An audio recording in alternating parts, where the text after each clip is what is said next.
Konnichiwa, street dogs, watashi wa Herikim desu. Alright, so the thought. In obeying your internal drives, internal versus external drives. So what's the diff? And these are some of my thoughts.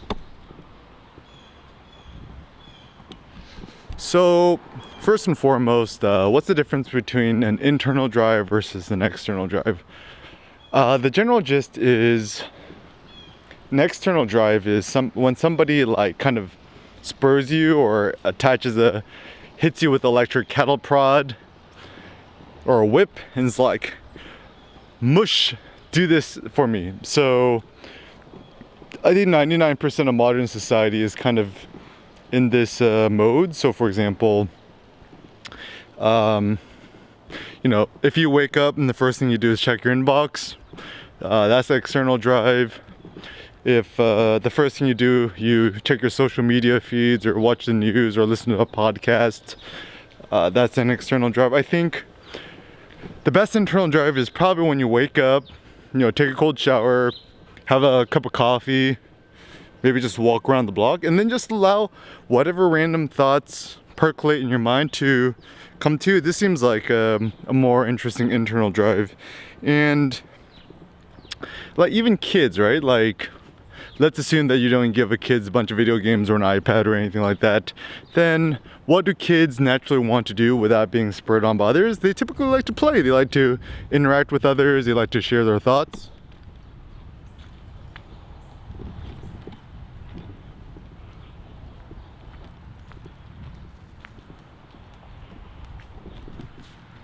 And that's what it seems like kids like to do. And truth be told, I don't think actually adults are that different from children. I mean, if you think about physiologically, obviously we're a lot bigger and stuff like that, but I think the difference between a child and a man is when it comes to adults, we just become like domesticated children. In the sense, domesticated in the sense that we become tamed. We no longer obey our internal drives. We're really good at obeying others. And the more I think about this, it's like I tend to divide people into two camps, either employed, self-employed, or employed by any external agency. And as long as you have a boss or you're part of a corporation, even if you work for Apple, Google, Pixar, blah, blah, you're not 100% free, and you're not 100% able to pursue what you want to do and pursue in your own life. And I think about this a lot because I know very, very few people who are self-employed. And even so, when people are self-employed, this is the hard thing, is that like, if you always just thinking about money and just trying to make more money and get more business, then also in some ways we're kind of trapped too. So what are the best type of internal drives to follow and obey? So some of my thoughts. They tend to be kind of philosophical, knowledge-based, or artistic, aesthetic in general. And I do believe that in life,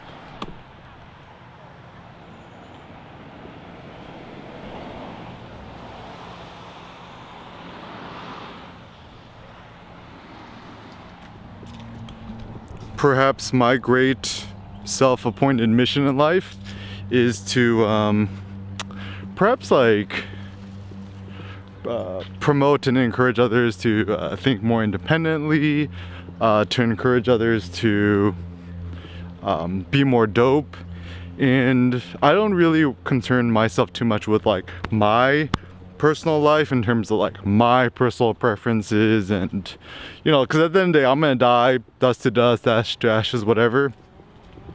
Hopefully one day when I die, they could burn me at the pyre, wrap me around some ox thigh bone fat folds of meat, and then put me in a golden urn, burn me and then put me in a golden urn or whatever. No, I'm just kidding. This is kind of like a Gilead thing, but yeah, I just think that perhaps in life